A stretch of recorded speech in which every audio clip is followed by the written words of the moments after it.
la plaidoirie. Après la plaidoirie, il y a un exercice de vote que nous allons faire en Assemblée générale suite à des propositions qui vont faire que nous sommes capables d'adopter et c'est par vote que nous allons faire ça.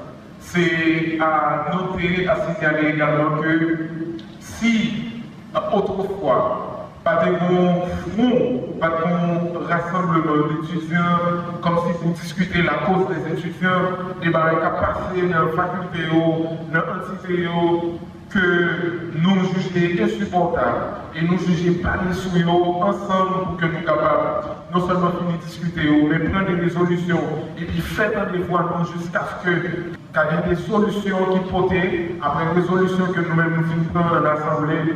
Si pour côté de ça, c'est exactement place congrès à ça. C'est une parmi mission congrès, une parmi objectif congrès. Ça veut dire l'Assemblée, tout ça qui est comme frustration, et puis discuter ensemble, prendre des résolutions, forcer les dirigeants à porter des solutions, et ceci, des solutions durables à problème à obstacle à difficulté ça. Donc, c'est dans ça que nous allons entrer directement dans le plaidoyer. Et le monde qui pourra le conduire pour nous, ça va être l'étudiant. C'est Erline Edouard.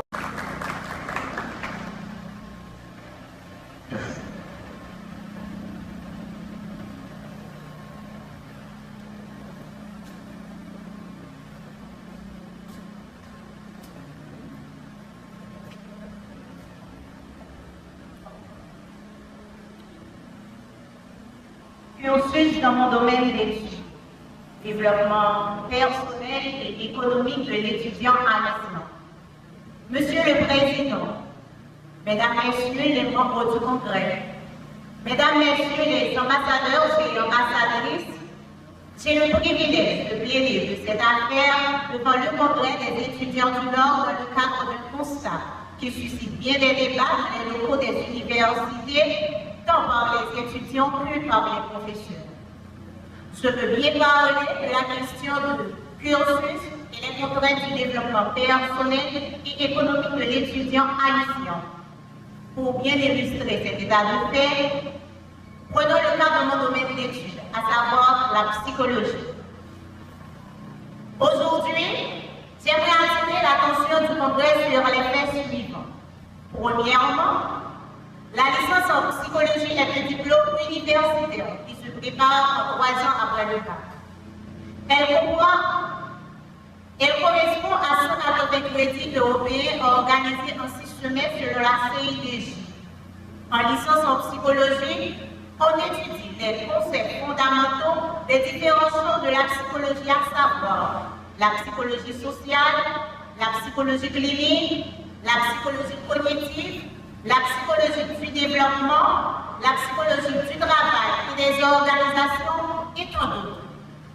Encore selon la CIDJ, la formation s'étend sur des cours magistraux et des travaux dirigés sur 1400 heures, soit 20 heures par semaine, dont 3 à 4 heures par jour. Je reprends, selon la CIDJ, la formation s'étend sur des cours magistraux et des travaux dirigés sur 1400 heures, soit 20 heures par semaine, dont 3 à 4 heures par jour. Des stages professionnels sont organisés en cours de formation. Il faut noter qu'après une licence en psychologie, les débouchés sont assez limités, surtout en Haïti. Donc, une poursuite vers un master est recommandée. À noter qu'après une licence en psychologie, un master est indispensable pour obtenir le titre de psychologue, protégé par le décret du 3 janvier 2005. Vous pouvez consulter le site www.trouvermaster.fr. Deuxièmement, en tant que scientifique éclectique, nous sommes condamnés à prendre ce qu'il y a de meilleur dans ce monde. Ainsi donc, je veux bien vous présenter une partie du programme de licence en psychologie de l'Université de Lille. Introduction à la psychologie, 10 heures. Introduction à la psychopathologie, 10 heures. Introduction à la psychologie sociale, 10 heures. Introduction à la neuropsychologie, 10 heures en raison de raison de 6 crédits. Psychobiologie vecteur en raison de 4 crédits. Statistique descriptive 60 heures en raison de 6 crédits. Anglais 18 heures facultatif. Espagnol 12 heures facultatif. Méthodologie du travail universitaire 32 heures 3 crédits. Afin de voir par vous-même la disposition des cours, vous pouvez taper sur Google cursus de psychologie à l'Université de Lille.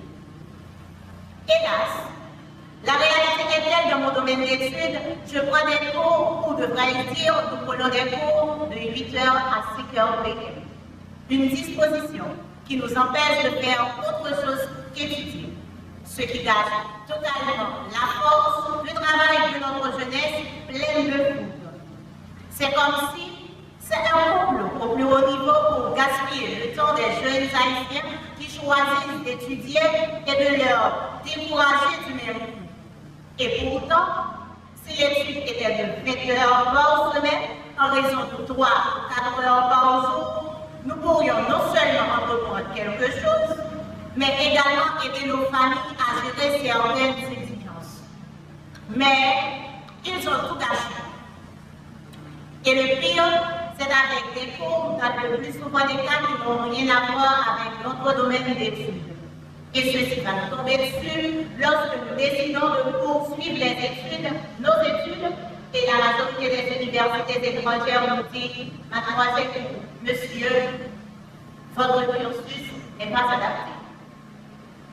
En tout état de cause, il est évident que le système est fait pour nous, mais contre nous. Soit par méchanceté, soit par désintérêt, ou soit par ignorance.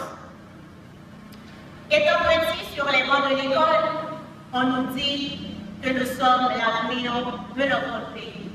Maintenant, après l'université, on nous refuse d'accomplir nos devoirs, autrement dit, de mettre nos connaissances au service de notre communauté, ou du moins de notre pays.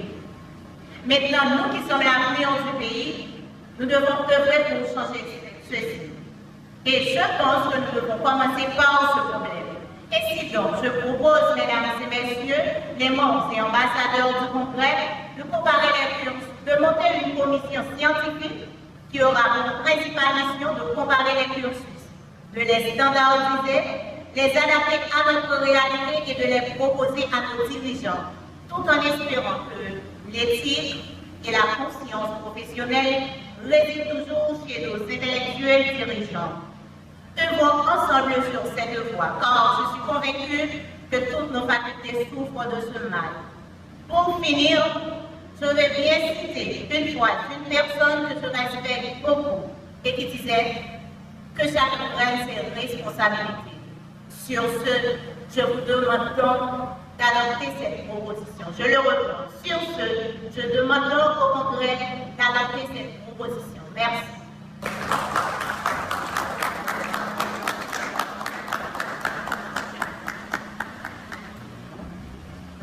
Merci à la mademoiselle Hermine Edouard. Et que la présence, je demanderai au coordonnateur de l'expression honnête et de bien vouloir m'accompagner dans la suite, parce qu'il y a trait au vote et aussi à la réception des différentes autres propositions au moment de cette phase.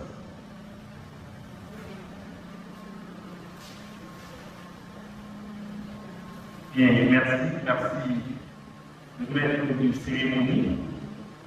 Après avoir entendu les propositions faites par l'ambassadrice Hermine Edouard, il est du devoir du Congrès des étudiants du Nord d'adopter, oui ou non, cette proposition.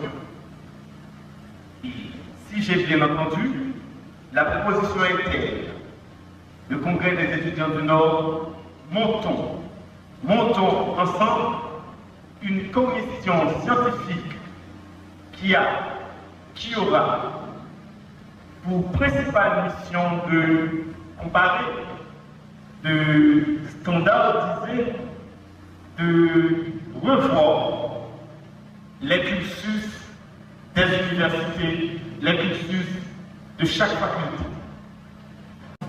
À toute personne qui est favorable à l'adoption de cette proposition au sein du Congrès des étudiants du Nord, je vous demande de lever la main droite entre les.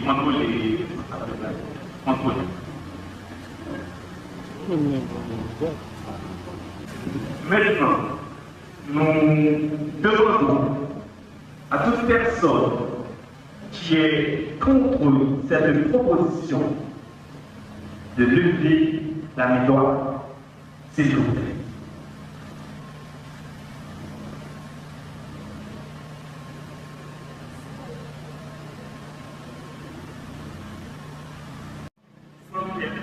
Le temps, donc je vous communique les résultats. L'ambassadeur sont pour l'adoption de la proposition faite par Mademoiselle Edouard de monter une commission scientifique pour les questions précises. Deux ambassadeurs sont contre cette proposition. Et deux ambassadeurs s'abstiennent. Ainsi, en tant que président de cette structure de Congrès des étudiants du Nord, je déclare donc que la proposition est adoptée. Merci.